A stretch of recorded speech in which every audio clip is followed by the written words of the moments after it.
आज का वीडियो विद्यार्थियों को समर्पित है, लेकिन शिक्षकों से भी कुछ जुड़ी हुई बातें करना है जो विद्यार्थियों के स्वाभिमान से जुड़ी हुई है। कुछ छोटे छोटे से बिंदु हैं जिनको थोड़ा सा ध्यान रखना चाहिए, जिससे विद्यार्थी चिढ़ते हैं।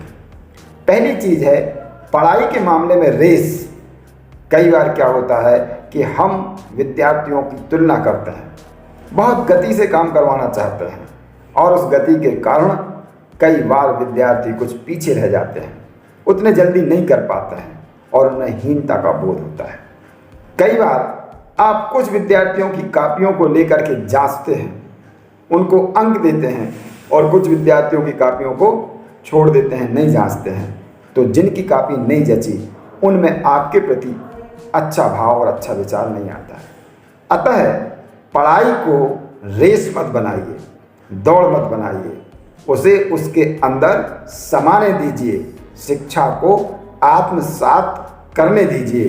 सात्वीकरण का सिद्धांत शिक्षा का बड़ा महत्वपूर्ण सिद्धांत है। दूसरी बात, रिलीजन को मत छेड़िए। कक्षा में किसी भी शिक्षक का यह अधिकार नहीं है कि किसी विद्यार्थी की धार्मिक भावनाओं को ठेस पहुंचाए, धार्मिक विषयों को छेड़े, धार्मिक विषयों पर कोई परिचर्चा करे, ऐसे बिंदु पर चर्चा करे जिसमें दो धर्मों के बीच तुलना का मामला हो।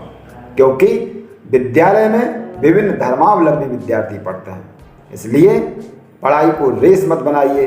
पहली बात, पढ़ाई के बीच में धार्मिक मामलों की तुलना मत कीजिए, इससे बच्चे आहत होते हैं।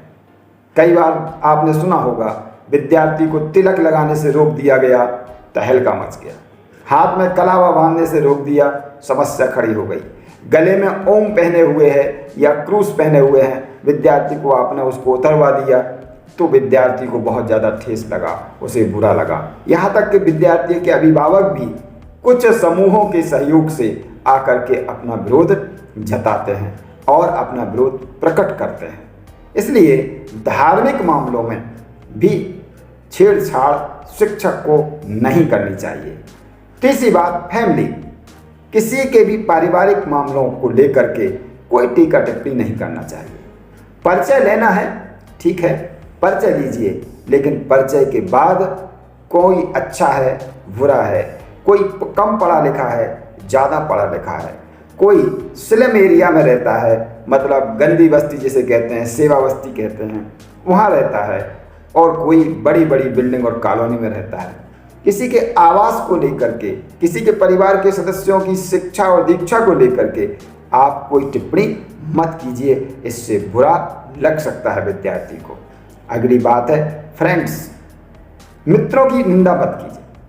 चाहे वो विद्यालय में पढ़ते हों, उसी कक्षा में पढ़ते हों, विद्यालय के बाहर किसी अन्य कक्षा में पढ़ते हों, कॉलेज में पढ़ते हों, अगर विद्यार्थियों के मित्रों की आलोचना करेंगे तो विद्यार्थी को बहुत बुरा लगेगा। इसलिए मित्र मंडली तोड़ने का तो भूल कर भी प्रयास मत कीजिए, मित्रों की निंदा मत कीजिए, दंगल हो जाएगा, है ना।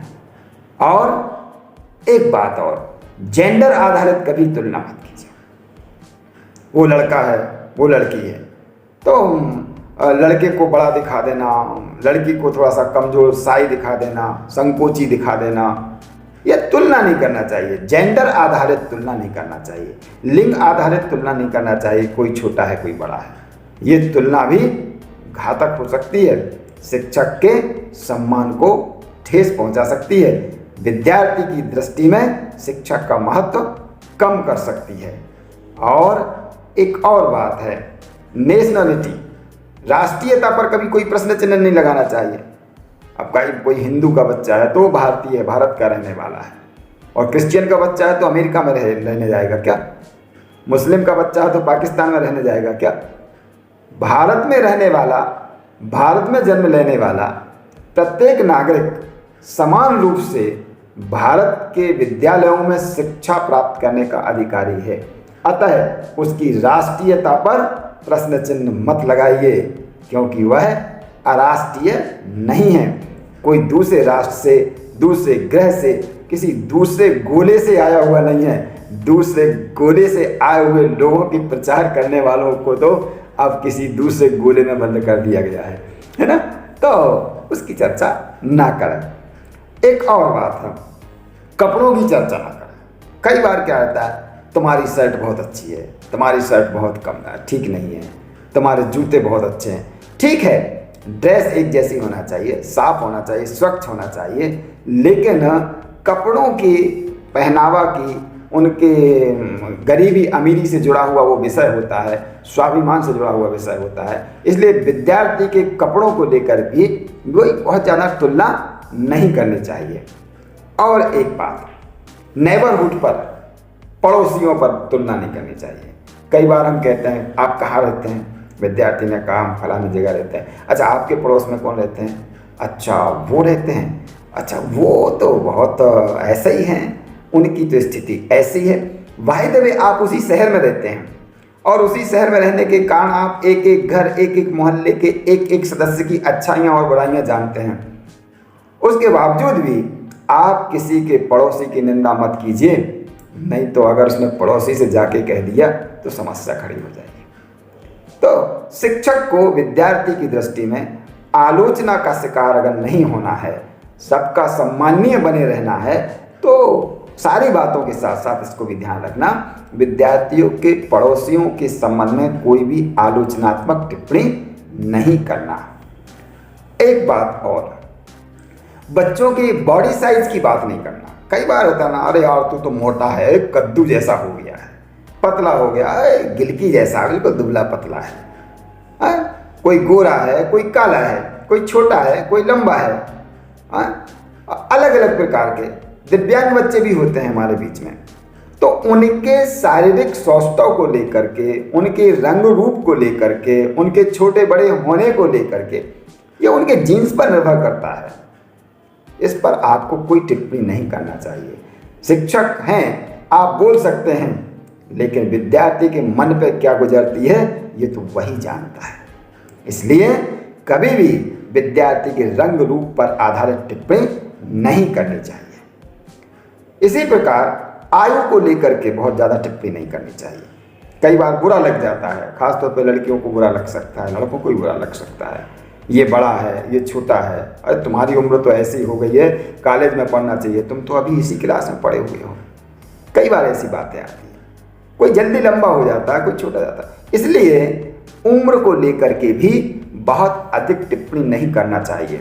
कई बार होता है विद्यार्थी किसी लंबी बीमारी के कारण, पारिवारिक बैकग्राउंड के कारण, अभिभावक के बार बार ट्रांसफ़र होने के कारण, या हो सकता है बचपन में बच्चे की पढ़ाई के प्रति रुचि ना हो, इसके कारण, अनेक कारण हो सकते हैं कि उसका विद्यालय में प्रवेश विलंब से हुआ हो।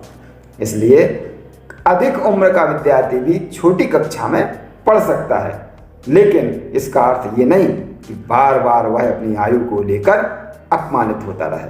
शिक्षक को चाहिए इससे भी बचे, किसी की आयु को लेकर के बात ना करें। किसी की क्या, किसी की मम्मी की आयु को लेकर भी बात ना करें, किसी के पिताजी की आयु को लेकर भी बात ना करें, है ना। इन सब चीज़ों से भी बचना चाहिए। एक और बात है, सबको एप्रिशिएट करना चाहिए, किसी को भी हतोत्साहित नहीं करना चाहिए। इसलिए विद्यार्थियों को हमेशा प्रोत्साहित करते रहें।